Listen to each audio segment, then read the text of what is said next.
Hello and welcome to the Friends of Mine podcast. This is our first episode. We've been sort of wanting to do this for quite a while now, haven't we, really? Yeah, probably spoken about it for 4 or 5 years, and normally when one of us has had a drink and we'll WhatsApp the other one and go, we need to do this podcast, and eventually we've committed and managed to settle on time. Yeah, so hopefully it goes well.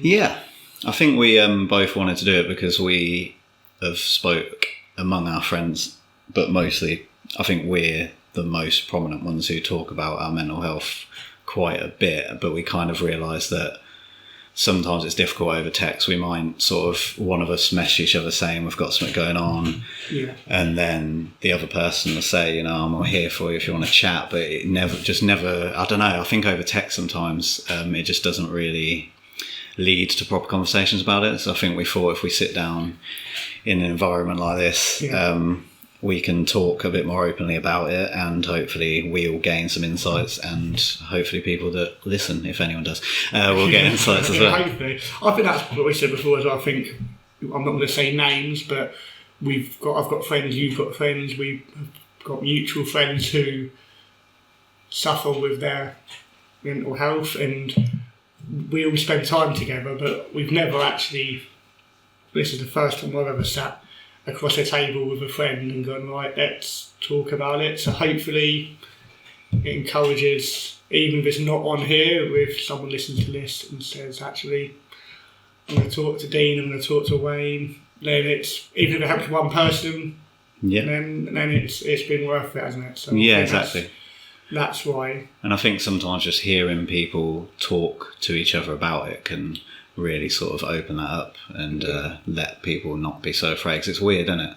I think especially, but I can only talk from being a bloke, but I think sometimes it's just so difficult to be really open with people. Like, even if you might say to somebody that you're not feeling great, but to actually really go into detail about what it is and be really vulnerable, I think it's really difficult, especially nowadays. Like, I just think it's really difficult, and even more so, again, I'm bad for it, especially after having a drink. You were there at the wedding. We don't, I talk about my mum, but not really. And then it's normally after a drink, and obviously that's not the best time to get into that sort of conversation.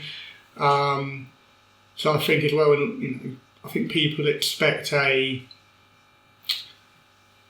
certain so yourself, you're quite chirpy, you always want to have a laugh with people, so people don't ever expect you to have an issue. In the same way, when I used to play football, I've had days when I've driven to football on my own, and cried all the way, and then you get to football and you splash some cold water on yourself and you walk into the changing rooms and, alright dickhead, are you alright mate? Yeah. Because again, people expect a certain performance, but it is, when you're not feeling well, it is performance. It's a mask, isn't it, really? Work as well, you've obviously, we work together, we both had different jobs, and you put in the car park and you go, fuck, I could not be bothered with this today. And then you pretend everything's okay, because 9 times out of 10, when people say you're okay, and I'm as bad with it, if I said to you, are you okay? And you said, actually, no, I'm not. I wouldn't know what to say to that. Exactly, especially depending where you are. Like, say, if you're at work or before a football game, it's just doesn't feel like you can it's an appropriate time and place to have the conversation. And then, obviously, as lives go on, you sometimes forget. So the people, if you say something, I'm not feeling great, they might go home and then sort of forget to text you, or maybe when they text you, you're not as open, so later on you might be like, well, I don't really want to talk about it. Like, I wanted to talk about it earlier, I don't want to talk about it now. So I think sometimes it is really good just to sit down like this and talk about it, I guess. But like you say, it usually only happens with our friend group when we've had a few drinks. And then, like I say, you can't really, I don't think, articulate your feelings as well when you're pissed as well, to be honest. I mean, we are quite, especially me and you talk, fairly regularly about it. And I messaged you the other day saying some of the stuff you share on Instagram is, the videos is, really good. And I share and stuff on Facebook, and there will be people who look at it and will go, God, it's boring, like sharing all this stuff. And I know there's probably people who have taken me off Facebook or have blocked me from their news feed because, and that's fine as well. I'm not doing it for them, but for me, that's almost my way of expressing how I'm feeling at that time. 100%. I do exactly the same, especially with I mean, it's not always like every song lyric I post up that I'm listening to is something I relate to. Sometimes it's just, I like this lyric, I'm going to post it. But a lot of the times I'll post song lyrics based, because it's like, wow, that really resonates, and I'll post it. And I know, a lot of times people kind of make comments about it, like, and want you to sort of explain why you posted it, and it's just it's weird some of the things we do when really deep down I suppose we're just trying to either relate to people or like reach out for help. So you might post a post that from the outside just looks like a random post, but really deep down it's your way of saying, can someone talk to me about it? Like, I'm really bad for that. Like, I expect people to talk to me about my problems, but I never reach out and ask for the conversation. And I'm the same. I've been with Joe for 10 years now, and I don't think we've ever really had a conversation about my mum. I'll share stuff on Facebook on the anniversary or on birthdays and that, and I'm better now. So when me and Joe first got together, she even mentioned I just cry, whereas now I've done the 2 charity games, which I think, especially the first one, was the first time I've ever, I suppose, shown a vulnerable side to certain people, especially the football lads. Yeah. And the last game we done last year, a few of the lads who had played in that game for Higham were the first one, that was the first year that I've sort of known them. So they knew nothing, and all of a sudden, you're there every Saturday and you're laughing and you're joking, and then you're stood up in front of all these people trying to explain, this is why I've done it. I lost my train of thought. I was going this now. But yeah, so going back to that, I share stuff on Facebook about it, and that's my way of sort of, not even, people would say, maybe not, maybe there is people who go, he's only doing it for sympathy. That's never the case. No. It's just, again, because I don't know how to talk about it. You just 100%. Put it on a platform. So hopefully, again, this is, like I said today, I'm not doing this and we're not doing this or any sort of Instagram clout or for followers, or because it probably won't ever go any further than outside of our friend circle, and that's fine. And the options there, people will judge us for this. There will be people going, what are they doing? But ultimately, if it helps one person, one of our friends come forward, and we spoke about having potentially some of them on, we won't say any names, some of them in disguise maybe, but yeah, face masks on. Yeah, so hopefully then someone will reach out, and I think it gives you a bit of insight into yourself. I think we spoke about this before, but it gives you a bit of insight into yourself as well, because I think sometimes when you talk to people about stuff, you gain as much yourself from like talking, and learn as much more about yourself from talking than sometimes you do when you're sort of listening to people, I guess. So I feel like doing this as well, like it's gonna, not that it sounds quite selfish, but we're gonna gain probably as much, if not more, than everyone else from this, really. And I think we're really good. And my godfather said, he was around yesterday, he's very much an advocate for mental health, and he said, when I told him about it, if you open up to someone, then they feel easier around you and are more likely to. So maybe if people see, I don't know, us with our guard down and talking openly, then potentially someone, I mean, it might not. We might only have 2 listeners and it might be just me and you. Could 100% go that way, but either way, it's all good. Okay, so I'm going to ask you a question. I'm going to put you on the spot. Do it. I love it. I'd kind of. How are you now mentally? Right now? I think I'm in a little bit of a weird spot, because obviously for people that don't know, I kind of sacked off a not great but stable job, buggered off to Europe for a month, which I think in a way was me kind of running away from stuff, and also it was a little bit like I just was sort of on the hamster wheel, just going round, and I thought, God, life's just like not boring. I mean, life's never boring, as you know. It's one word you really shouldn't use to describe it, but I think I was just stuck in my ways a little bit, and I just wanted change. And there was a couple of things changing at work, and it just sparked something in me to say I'm off. And I'd wanted to go travelling on my own for like a period for ages, especially during COVID, but obviously that kind of screwed it up. So pretty much just packed a bag and went Europe for a month, and it was really good mentally. Obviously there was a few struggles, I felt a bit lonely at times and all that crap, but in general it really helped me get a bit of space in like mentally and obviously physically, and it really helped. But now I feel like I've come sort of back down to reality. I'm kind of like struggling to find work at the moment, and everything just feels a little bit different at the moment. I feel like when I get another secure job, everything will sort of fall into place a bit more. But I think it's a bit of a hangover. So I must admit, like the last 3 weeks, I've had a couple of days, thankfully not like consecutive days, and not like for long, like just literally like a day here and then a day there, where I probably felt the lowest I felt for a long time. And I think it does just stem from the fact that, if you're not, as a guy, if you're not getting money coming in, and you're, people are talking to you about all the work they do and all, I'm getting this much money and I've got this much responsibility in this, and you're sitting there, I'm doing part-time work at the minute, doing 3 hours a day. It's just, you just finish it and you just feel like, Jesus, what have I done? And then you start having that existential crisis. You're like, should I have gone on that Europe trip, even though it did so much for me?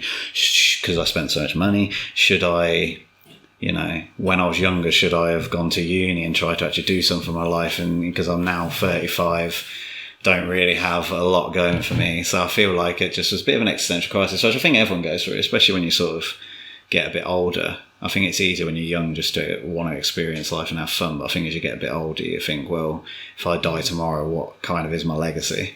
I like to say, people say a good friend, but outside of that, it's like, what else did I kind of really do? Do you know what I mean? But I massive respect for you to just go. I'm going to go and do it. I mean, that's amazing.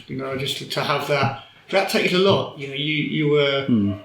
Like you said, you were in a secure job and you took the risk, and it will work itself out. And in I don't know, 10 years, however long, if you have children and then grandchildren, you'll be able to say you won't remember that period of afterwards. You'll have the memory of travelling and seeing what you see and doing what you've done.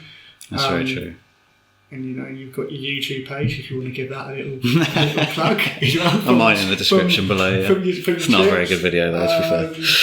But and you're braver than me. I mean, I've always thought about I'd love to go travelling, but it's it takes a brave person to go and do it. And I mean, our friend Dino is going away today. Yeah, to Australia. I didn't think the guy would ever leave. No. Ever leave. He's spoken about it. It's quite inspirational, really, isn't it? For however much of a clown he can be. Yeah. It's a big thing. He's probably, and I love you, Dean, so don't take this the wrong way, but out of all of, if you lined up one of my friends up in a row and said, one of these are going to go to Australia on his own for a year, who would it be?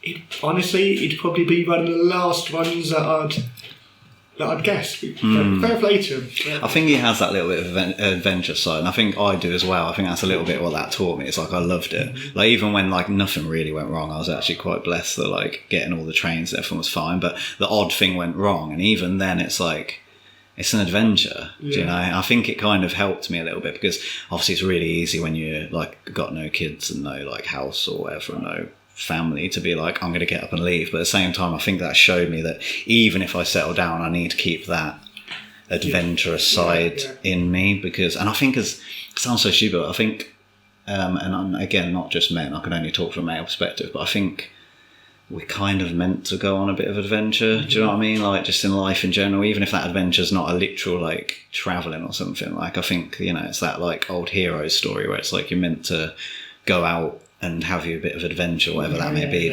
Yeah. You're better than me. I mean, like the idea of it, but I'm very, I don't know, I suppose a lot of it's anxiety.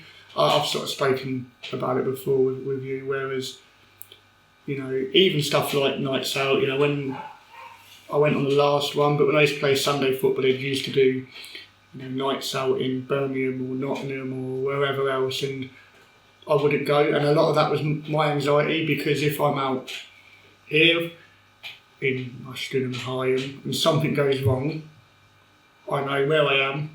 I can just go home. So the reason I didn't go to them, because it was well, if something goes wrong, I'm in a city where I don't know, blah blah blah. And you build up this massive thing. So to go, and that's in the same country, and it took me a long time to get over that. We went to Snowdon a few years ago, and a week before I wasn't going. Really? So a couple of my friends said, "You'll be fine, you can be with us," but the anxiety the night before, and then we went to Nottingham, I think it was in May, and even that the night before I said to Joe, "I'm not going tomorrow." Why? And it was so for you to go to a completely, how many countries did you visit in the end? I really can't think. It was a lot. So to do say that, 8 maybe. That's It's weird, isn't it? Because I suppose, and this is again what we're talking about perception, because I would see you from the outside, I think people would be surprised to hear you say that, because I feel like people would think you'd be really confident and really good at doing something like that. No. I love, when I was there both times, Snowdon, if the lads who came listen to this, worst weather. We got there, we camped the first night, our tent flooded, and then the second night 3 of us slept in the back of a Vauxhall because they just refused to get soaked again. But that was a bigger thing for me, because of, there's lads there that I didn't know, and I done it, and it was scary. But I went on a stag do to Edinburgh 7 years ago, and I got split up from a group that I did know and a group I didn't know, and I got split up from the group of lads that I did know, and was left with 2 lads. One of them now is a really good friend of mine. The other lad I sort of know, if I see him now, I'll say hello to. But my anxiety was awful. All I wanted to do was get back to because these 2 lads are talking about this and that and the other, and they're trying to involve me, and I'm sort of there, but all I wanted to do that, but it was just I'd go home now. If someone said, right, we'll go home. So yeah, people probably don't expect that, and especially the lads I played football with will probably look at that and go, really? Because it was me that organised it. It was me and 2 other lads on the fines committee that we're going to, end of the season, we're going to do this, and we chose Nottingham, and it was great, but there was that little bit the whole time, and then at the end of the night, my phone died. So then I'm even more of a shit, sort of, I've got no money, because who carries I don't carry a wallet anymore. Everything's on my phone, so I'm in the middle of Nottingham, and I'm thinking, if I do lose them now, I am fucked. I don't know where the hotel is, I've got no money on me. So then you build up this massive thing again. So yeah, go back to like you, please just up it and go, I'm going to go. I feel like I was running away a bit. So like people were saying like, oh, that's really good, you're really brave. I actually think I was running away from like everything and everyone, like in a weird way. So in a sense, I personally felt that I was the opposite. I thought I was running away in my head, I think. Which I find, I was going to actually ask you this a bit. I'll say a bit about me first, in the sense that like I know why I was doing that, but so I was gonna I'll say why I was asking this question, because it's really weird. It's really quite deep. I have this real issue with people like calling me a nice person. I really don't know why. No, honestly, it sounds so strange, but I've had it since I was like a teenager. Really, when people are like, "Oh, you're such a nice person," instead of it making me feel good, it actually strangely kind of bugs me.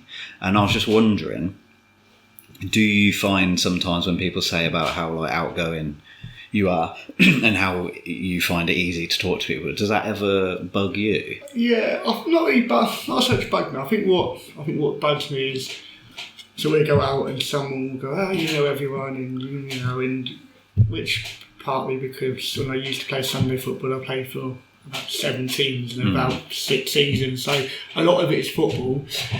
But I always say as well, like, yeah, like, you know, you see people, you say, you're right, mate, but the people that you who I actually class as my friend is actually really small. I think it's small all the time. Like, I think the wedding taught me a lot about people you can rely on and maybe not rely on. And yeah, maybe that I valued, and probably even now there's some people that I'm friends with, and I can't even think of anyone that I maybe consider my friendship more than they consider it, if that makes sense. Yeah. And maybe vice versa as well. Maybe someone considers the friendship with me more, you know. But yeah, going back to like that with you and the nice person, I've never had that before where I get a little bit, I suppose we all do know, like, you don't know what to say, so when someone goes, you know, you're a nice guy, or, you know, I find it awkward to take a compliment, if that makes sense. I'd almost much rather someone walked in and goes, you're a dickhead, at least then I can go off and, you know, whereas when someone goes, anything, like, you know, I don't know, just anything. I do find maybe taking compliments. I started to think that in some weird ways, maybe it's just because I feel like associate being a nice person with being a pushover. I think maybe. Yeah. So it could be a bit of that. Maybe when I hear people say you're a good person, I hear them saying, you know, you haven't really got an edge, you're a bit of a pushover, like, which is weird because they're not saying that. Like, I know deep down they're not. They're saying, you know. And I suppose it comes a little bit from shy. Like, I think people sometimes, if you're a bit shy, like I am, a bit of an introvert, I think people sometimes just assume that means you're like a nice person because you don't necessarily cause drama, you don't cause a scene when you're out. So you're just a quiet figure in the background. I think it was your cousin maybe or something actually at the wedding said something like, I like you, like, you're like an observer, he said, or something like that. And I remember at the time thinking, I kind of get what he means. Where like other people might be really chatty, I'm just sort of there watching, like people watching, I suppose. But I just thought it was really funny when he said it. But I think what makes our friendship group is that we're all very different, but all very similar, the same. You know, if you look at, like, you know, I suppose like me and Damon are probably the louder ones of the group, and we'll talk to I'll talk to anyone. I know Damon's quite confident as well. And then I think you've got, you know, Tom, who's a bit more quieter and a bit more reserved, and then yourself as well, who's maybe not as quiet as Tom. I don't know if you agree with that. I'm not sure if you say, you know. Yeah, I'm not sure. But when we're all together, we will sort of bring out different sides to each other. Yeah, I think you're right, actually. And I think that's like, I think a sign of a good, like, you know, friendship group almost, is that we've all pissed each other off in the past. We all probably upset each other or annoy each other on a night out. I know that I have a tendency to be a little bit rowdy after a couple of beers. So, you know. But yeah, I think for me that's what makes that friendship group work really well. Yeah, so many similarities, but so many differences, and we draw things from each other. Yeah, that's true. I suppose it's like any sort of working relationship. Like if you look at it like that, it's like a working relationship. It's like everyone brings something to the job, and I suppose it's the same with friendships, isn't it? Everyone brings something. Like somebody might be a little bit of a better listener. Somebody might be, like you say, bring people out of shell. Like if it was just the quiet people from the friends group out on a night out, it would be a very subdued affair. Maybe just be a little bit of like nice chit chats and stuff. Where if you have that mixture, you know, can out, be a bit of a party. Then you also get the nice chats and I think one thing that you said about your, so I'm not throwing something back to you said about your, like, is it like a complex when someone says you're a nice guy? One thing that I do, and it's normally after a night out, you wake up the next morning and you've sent a WhatsApp to someone, and normally it's an emotional message or whatever else. I sent one to the group chat to you and Tom the other day. People putting up the wedding. I sent the same one to Dan and Greg, and I'd have a beer by this day, so I'd probably put stuff in the message that I wouldn't put if I hadn't. So what I then do is the next day is I wake up and will delete them. Yeah. Because it's almost, if it's not there, it's not happening. Does that make like? And that's, 100%. And that's something that I've noticed more. Like I've done more. I don't know, maybe the last 6 months, where it's if I delete it, it's not happened. Which I'm just wondering, is that like something that you? I do it not with friend stuff or things like emotional stuff necessarily, but I do it if I'm talking to a girl. In the past or whatever, if things started going shit with them, I'd delete all the messages. I wouldn't like block them, I'd just delete the messages, which is, it's kind of weird because there'll be a time when you want to look back and be like, oh, what did I say? What did they say? And then you'll be like, oh shit, I've deleted it. But I sometimes do that because I just feel like... And I do, I mean, again, I've spoken to you about it. One of my biggest, I suppose, it's my fault, and when I'm doing it, I'm not doing, so, you know, I send a message, someone reads it, why would not reply? So in my head I'm going, well, I've upset them, and I build this thing up in my head, I've upset them, I've pissed them off, please send them again, and they read it again, and then I just go, if I delete it, and I can't see that they've read it, and rather than when you open your phone you can see that they've read it, so that's another thing that I do, and when I'm doing it, I'm, you know, for example, God, I've upset Wayne, what have I done to upset Wayne?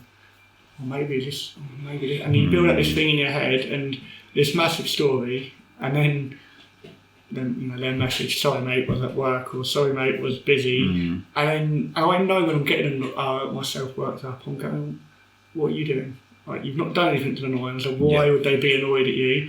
But you build up this massive thing, and then the anxiety kicks in, and then when they do message you, you're like, there was nothing. And I've just wasted an hour. And not only that, but I think it's a circle as well, because then you start beating yourself up about the fact that you did it. So it's like a vicious cycle that then continues, and you have that, you know, oh, what did I do? Why did I waste all that time? Yeah, our brains are really good at making up stories that like justify how we feel about ourselves. I think, like, if you feel like you're the type of person that can piss people off easy, your brain will try and justify that. So if someone doesn't talk to you for a bit, it'll run away with that and say, and even like I keep going back to football. I suppose that's what I've done for a long time. On a Saturday, I went to watch their first game of the season sort of 4 or 5 weeks ago, and I don't know, I just got when I spoke to a couple of them, and again, it's just me, you know, I spoke to them on WhatsApp since and that, but they were a bit off with me. Well, why were they a bit off with me? And it weren't, it was just, you know, it's just me building up this, I don't even know how to describe it, but, you know, if hello mate, you're right, and yeah, not bad, and then they keep walking, and then you think, I've upset him. What have I done to upset him? And they were being off with me, and then again, and I build up this other thing again where. When in reality, it's more just like you're a bit in your head, they were probably a bit in their head, and you just cross paths. And they're about to, and I know what I'm like. They're about to come play football. Do you know what I mean? Yeah. So when you're, they might be knackered, they might be dealing with some stuff. Yeah, and I suppose we've all got stuff that we deal with, and I think that's something that I'm trying to do along with. So I'm doing like CBT at the moment. And it's about just trying to, and what I've started doing is writing stuff down, so when I have that, you know, almost, you know, so-and-so was off for me, why did I think was off for them? And then when you go and write a reason, you're like, they just seemed a bit short. Well, I do it at work when I walk past someone, if you have to do something or you're stressed, and we all have days where we just don't really want to talk to people. 100%, you know, and I do it as well. You know, I moan at people for doing it, but then I'll open a message and then don't reply because I don't want to reply, but you have days. Yeah, you have days where you just think, I'll message you back. Yeah, you know, yeah. And then you forget. I almost say, well, how can I get annoyed or at other people for doing it when I'm as bad as well? You know, that's, I think, the biggest thing for me. Yeah, I get that. We all do it. I'm exactly the same. It's just trying to find that balance between always assuming the worst, yeah. And also, well, I mean, I suppose that's just it.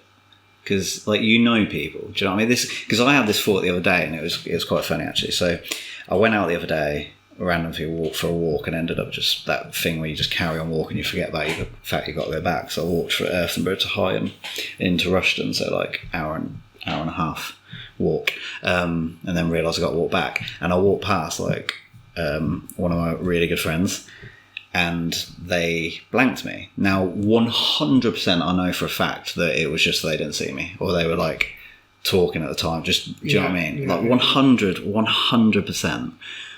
And because it was this person, I knew they wouldn't be like that. It was like a very short, but I still instantly had that thought of like, what did I say to them last that could have pissed? But it really didn't last with this person, just because I know them so well. They would have at least been like, I'll just let you know, I'm a bit pissed. It was like, but just the fact that I knew this person so well that my brain instantly went to what have I done wrong. Yeah, it was so weird. Yeah, and I think we all have an element of that, don't we? And I said, I think I do.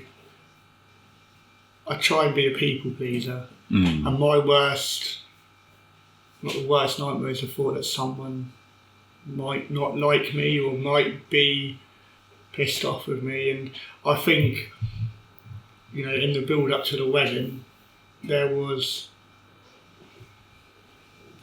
so much trying to justify stuff to people that, you know, we are very limited on numbers, and, you know, well, you're not invited. I don't know. I didn't invite anyone from work, and that wasn't a dig at anyone at work, but you have to draw a line, because if I invite everyone from work, there's 30 people, and then you're trying to find yourself justifying why I've not invited them. One of them said, you don't have to explain yourself, like, it's your day, but I still was, because it was I don't want to hate me. And when you know, there were people whose, you know, partners weren't invited, and it was nothing against the partners, it was just that we were limited on numbers, and then you're talking to them and you're, you know, I'm really sorry, and then one of my friends messaged me again. He said, it's fine, like, you're such a people pleaser that it's fine, like, don't worry about it, like, it's what it is, like, they're not annoyed, I'm not annoyed,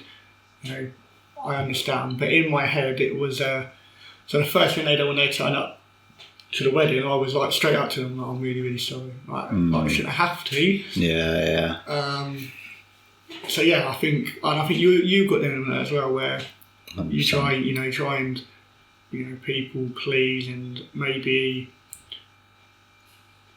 do things for others even though you don't want to really do it. Yeah, 100%.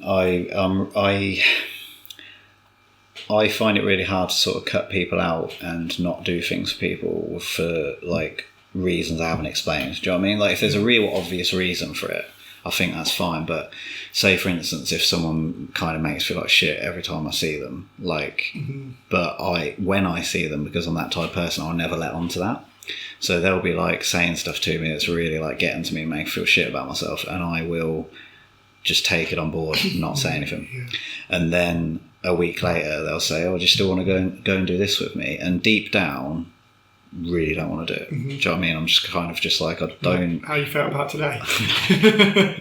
No, but you know what I mean. Yeah. I think it's usually centered around, like, again, like, girls I've been interested in and stuff in the past, and I just can't cut them out, even though realistically they, and I say girls, it's been guys as well, not like that, you know what I mean? Yeah, but it's people that don't really bring anything to me apart from negativity, So even if not cutting them out, like I should just be able to just talk to them a little bit, but be like, okay, I kind of don't want to do it. But I'm too much of a people pleaser. I'll go out with them. I'll spend hours with them and go out my way to go and see them, even though, do you know what I mean? It's like...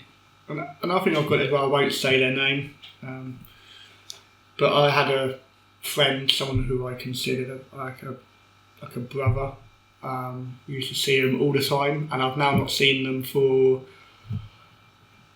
3 years maybe. And it, you message them and you arrange to meet up. Yeah, we'll meet up, and then they cancel on you like 10 minutes before. And there's an element of, and I try to do it now, whereas you go, it's not gonna. They weren't at the wedding. They didn't even say, congratulations about getting engaged. There was just nothing. And I think something that I try and do, I'm not very good at it, is trying to just cut them people out, if that makes sense. I think the final straw for me was we arranged to meet, and they'd cancelled 2 or 3 times, and I'd walked 40 minutes to go meet them at a restaurant, and I sat down and they messaged, I'm not coming. And then you walk out and you think that's just... Whereas I think you don't do that. And I'm not good at it, but I feel that you're even maybe more of a people pleaser than I am. Yeah, maybe. Yeah, I just don't want to let people down, I suppose. I've always had that. You sort of let yourself down in not letting them down, though. Do you know what I mean? Yeah. But that's something that I have always really struggled with. It's why, I still have, I guess, kind of in some ways, some people in my life that I probably should have completely cut ties with, that I still talk to and still let in my life, and still let influence me in some ways, I guess. But it's difficult. I think we always just want people to see us in a good light. Yeah. So I would rather sacrifice my own peace to kind of keep them happy, I guess. But it is silly. It is really silly, and I am doing a lot better with it. Really, I have a really small circle. I feel like now. I feel like since I come back from that trip, I've kind of just only really hung around with and spoke and gave energy to people that reciprocate. Yeah, and that I actually want in my life and bring positivity to my life, or. Well, not even that. I mean, you don't even necessarily need the positivity, but just something to my life. Yeah. The right energy, the right, I mean, I don't know about you, so I have really bad, FOMO. Really bad. And I think that's part of the reason that sometimes I don't want to go out, but you again, go back to what you said, you can't be bothered to try, but you also don't want to miss what's happening. And then you find yourself, that makes you even, I suppose, even more, I don't know, I think it all then has a knock-on effect. You don't really want to be there, you're tired, you're grouchy, but then I don't want to not be there. Also because, and then you can't be everywhere, so, you have a different friendship group who are both doing something on the same night. Or there's something going on with we had one of my friends at a party last week for their birthday. Now I was on my honeymoon, so I'm not by any means saying I'd rather been at a party. No. There was that bit of me that they're all going to be at a party tonight, and I'm not going to be there. Do you know what I mean? Do you know? And that bit I even then struggled with the thought of not being there and missing something, or just missing the chance to see everyone. Yeah.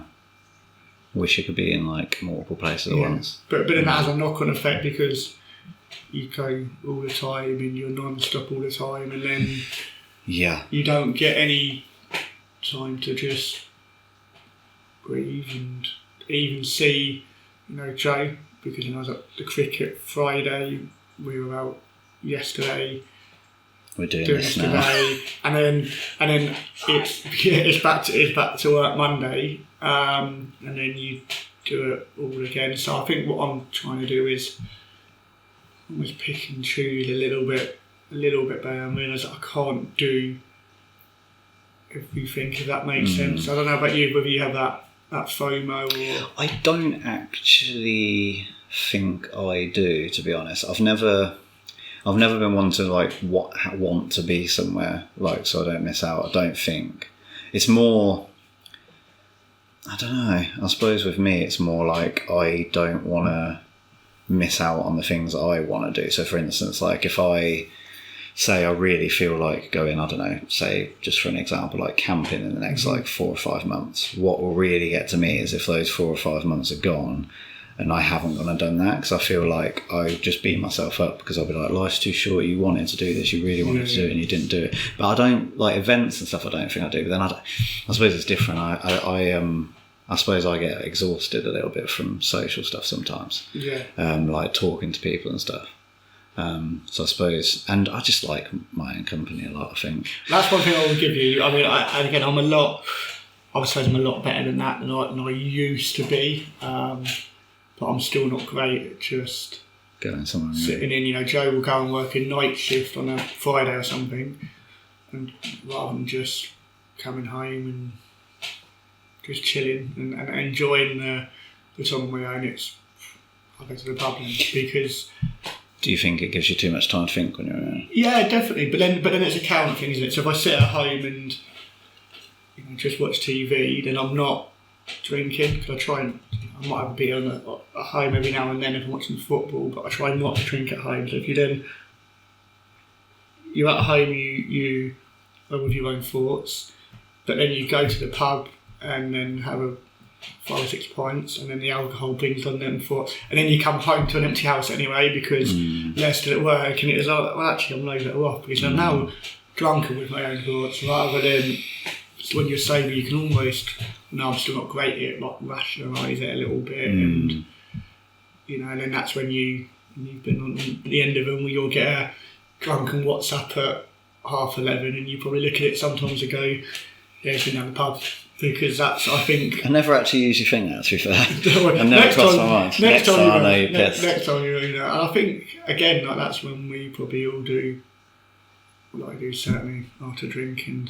Yeah, you're more open to it. And we had I need to stop saying that, so I won't, a friend of ours, partner, who said to me the other day, I can't wait for our emotional chat at your wedding. And I was like, sorry? And I was like, yeah, like we always have an emotional chat on like big events, and I sort of thought, oh my god, they're right. Like normally like New Year's or birthdays or whatever, and you think it's nice that they feel that they can come, do that and have that emotional chat, but maybe there's a common theme here. And do you think it's the alcohol, or do you think it's the fact you've got everyone like that you love, well, most people you love in the same room together? Does that make sense? That's a bit of both, yeah. And I think alcohol definitely helps. Yeah. I think the next sort of 2 months, with Dre being pregnant, there's going to be a stage where I need to be teetotal and ready to go because of the hospital.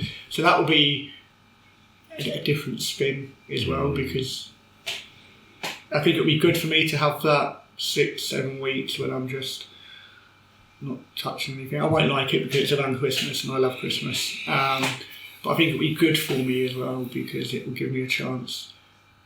I can't remember really the last time I woke up on a Saturday or a Sunday with a clear head, if that makes sense. I know we were, back early yesterday, but still had a lot of beer when I was with you, and then you wake up and you feel a bit groggy, and then I was at the cricket, and Friday and you wake up Saturday and you feel a bit groggy, so I'm almost quite looking forward to having that clear head and seeing whether or not, because obviously alcohol has a negative effect as well as it has a positive effect, to enjoy it in the moment, and but the anxiety, as they call it, and I have awful anxiety, I think it will be good as well to just... Yeah. I keep saying I'm going to detox and I'm going to be good, but I've got no willpower, so it doesn't take a lot for me to be tempted to go for a beer. Do you, so that's the thing as well, I suppose, that is a very apt thing to talk about. So fatherhood then. Yeah. How are you, what are your thoughts on it? What, your feelings? Do you know, it still hasn't sunk in, so it's, I don't know, I've got a countdown on my phone, I think it's like 96 days if they come on the due date. And I think now it still hasn't sunk in. Just hasn't, you know, like in 12 weeks' time, it's going to be an addition. Potentially be a baby, I think, on the podcast of us. Probably make more sense than we will. Yeah, I just don't think it's sunk in, if I'm being honest. No, I mean, that's, I suppose as well, like, even if it does start sinking, I think our brains are very, very good at trying to protect. It's like our brains are very good at protecting themselves by making stuff not feel real. Yeah. It's like that depersonalization thing. So maybe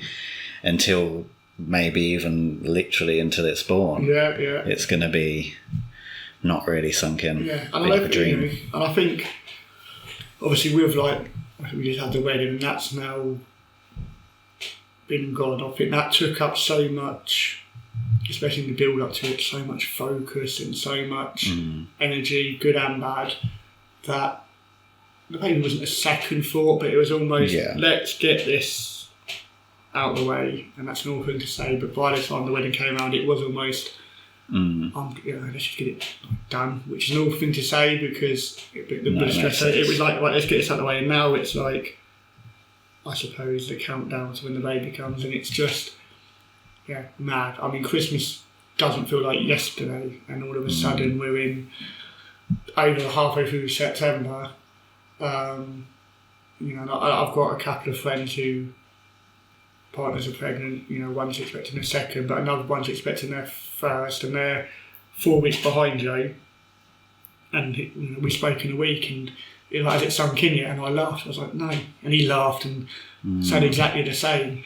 And I don't think it probably won't sink in until the baby's here. And then I find myself at work, like hiding in the cupboard, waiting to jump out at someone, or pinging bits of paper or someone's head or something, or and then you think, you're dad, but I think you always need to keep that. 100%. You need play, like in life in general. I think you need play in relationships and everything. It's like, it's what at the end of the day, we're all animals. That's what animals do. You need that play, you need that laughter. Like, I don't think it's suddenly going to make you stop doing all that. I think it's just going to give you focus. It's just going to be something bigger than yourself, isn't it? That's the thing. That's I suppose the same with stuff like, even like religion and stuff, like people put their faith and effort into it just because it's something like bigger than themselves, and what bigger thing than yourself than to love more than yourself than having a baby. Yeah, it's like buzzing, like can't wait, like long time trying and wasn't sure if it would and wouldn't help or would or wouldn't happen. So all of a sudden, because we were still trying, but it still came as a surprise, if that makes sense, because it had gone, sort of touching on it, it'd gone so long, and when it did happen, I mean, you've seen the video, like, I felt like I was staring at a pregnancy test for like 10 minutes, and obviously it wasn't, and I almost got whiplash and turned around so quickly in shock. But I think, sort of touching on it, and we're talking also about mental health, I think that the trying for so long affected me, and I think because there's lots of babies in our friendship group and a lot of my friends have got kids, I found that really hard, and I was almost resentful at that point, where I'm not always happy, but there was also part of me that went, fuck off. Yeah. Like, it's not fair, and how come it's happened so quickly for them, or how come they're having their second or third, and it's not, you know what I mean? So I think from that stage it's made me appreciate it even more, but also it doesn't feel real. And it will, people say it will affect your life massively, and I'll go, yeah, of course it will.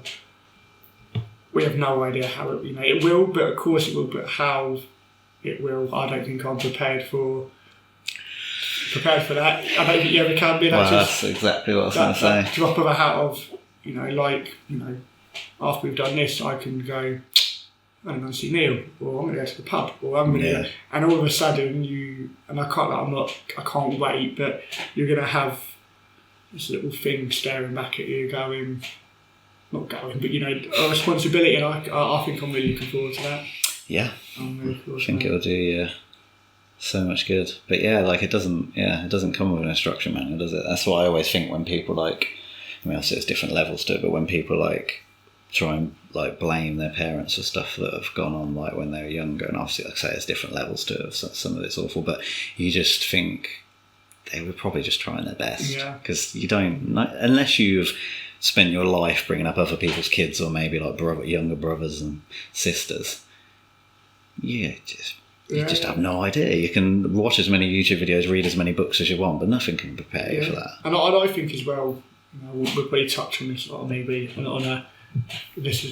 goes well on another episode, but on what you were saying about just trying their best, I think looking back now, I can appreciate what my dad went through, and then when my stepmom came on the scene, we didn't always see eye to eye, but you look at it now and you do think, if I had the time again, would I have been as difficult? No, but they were just trying their best, and then that's what I've said to Jane. All we can do is try our best, and we disagree on things and we'll argue on things, and there'll be times when the kids are older where they'll probably hate us, because let's be honest, we've all grown up at some point hating our parents, or we just have, haven't we? Because at the time we think we know best, and I don't know about you, I love school, and then people would go to me, best years of your life, and you go, no, I just want to turn up, I want to be 25 and have a house, and I'd go back to school now and do it all again. Hate having a mortgage, hate having responsibilities, Here's a good question for you then. What would you, if you could go back again, just in terms of you, how you grew up, what do you think you'd do differently, or would you not do anything differently? I'd, from an educational point of view, I'd go to, not even just go to uni, but try and leave with a degree or an apprenticeship. I didn't, which is why I've had 10 jobs since the age, or even more than that, since the age of 16, because I get bored and you move, and you get bored and you move. But because I've not got, I left with no GCSEs. I think Rodney, I got 2. So I've got no GCSEs, no qualifications. So that would be my thing. I think that's one thing that I've already said to Joe, is that I want our kids to either go to uni degree or leave with an apprenticeship. That would be, I suppose, my biggest advice to anyone would be to do that. So maybe that, and I suppose just be a little bit more just understanding. I think I've really they weren't innocent in it either. I think my dad and my stepmom would say that, but I was really, really hard. Said stuff that you probably shouldn't say. But I think, again, haven't we all said stuff to parents that we probably shouldn't say? What about you? Yeah, probably along similar lines in terms of maybe actually trying to make some form of career, but also just not giving up on stuff. I'm the type of person who picks something up and put my whole heart into it for about 2 or 3 months and then give up on it. Not give up on people so much.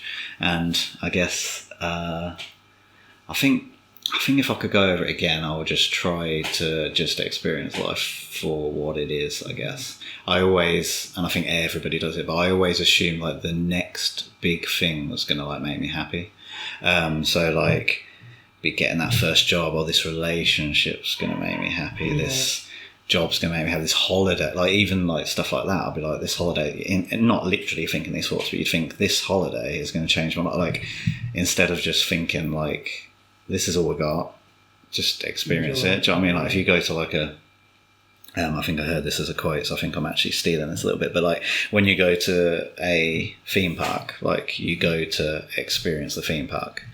You don't go, with any intentions of doing anything else. It's just you're there to experience it. And really, it's kind of what we should be doing in life, but we don't. We worry about what everyone thinks.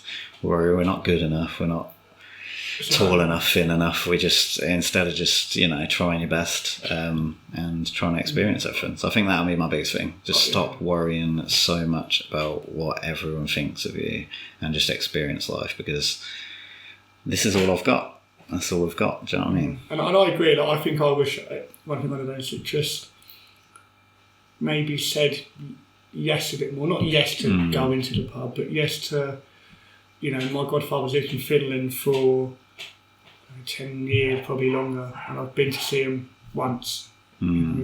So I'd wish I'd taken the opportunity when I was younger to just, I suppose, travel a bit more and see a bit more of the world when I didn't have any responsibilities. I look at it and I chat to my mum the other day, I earned X amount a month when I lived at home. I didn't even drive at the time, so I wasn't paying for a car, I was paying hardly any board, and somehow I was still skint every month. Same. Which, not even on like good stuff down the pub, pissing all up the wall, and rather than just going, actually I'm going to save a little bit and then I'm going to go to Finland and I'm going to save a little bit and go and travel a bit more and just make more memories, if that makes sense. Yeah. Rather than collecting things. Yeah, and just being, pissing it up the wall, which really is what happened to all of it, really. Yeah. And I'm very lucky. I've got real good friends, good family, and things are good. But in terms of life, but it's still, I look at it and think, I should have gone back. And I've always toyed the idea of going back to college or going to uni, doing an open uni, but there's always a reason not to. Yeah, even I want to do my coaching badges, but that's too much money. Well, if you cut out doing that, and I could save and do that, but I don't want to cut out doing that because then I'll be missing out, and then it's just this. And I've always wanted to join the police force, and 10 years later, I still haven't done anything about it. And now I'm nearly 32, and I've got knees of a 60-year-old, so I think that's probably gone now. But I think I'd seize the moment a bit more. Would be that's it. Yeah, would be what if I could give any advice, it's like seize the moment. Yeah. Well, I think that's a nice little moment to maybe leave the first episode on that. Yeah. So if we did ramble on too much, then I'm sure people will turn off. I'm sure the first 5 minutes will get listened to at least, I'm sure. Yeah, if you could, just maybe subscribe as well. If you've got this far, thank you. So hopefully even it's just us just rambling and just generally chatting, hopefully someone will listen to it and relate, and if they want to reach out, they can. Yep. We've got an Instagram page, haven't we? Yeah. I'm going to put them all in the links below, hopefully. Yeah, and we'll see you on the next one, I guess. Yeah, well, hopefully weekly. We'll see. Yes. Cool. Cool, man. Good chatting to you. Well done.